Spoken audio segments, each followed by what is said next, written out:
یک کسایی نشستن فکر کردن یه راهی باز کردن به عنوان این فضای مجازی و به قول خودشون سایبری. خیلی خوب،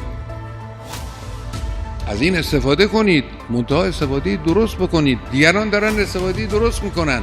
بعضی از کشورها طبق فرهنگ خودشون این رو قبضه کردن، این دستگاه ها رو قبضه کردن. ما چرا نمی کنیم؟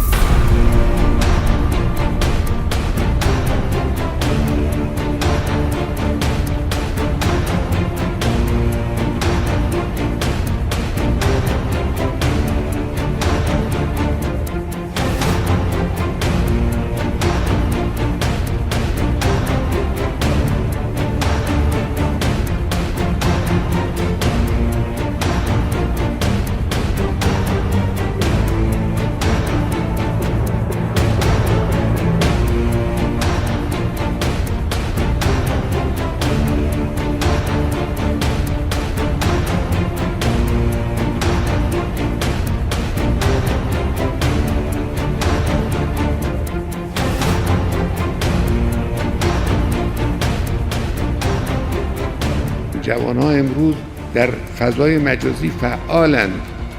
فضای مجازی می‌تواند ابزاری باشد برای زدن توی دهن دشمنان.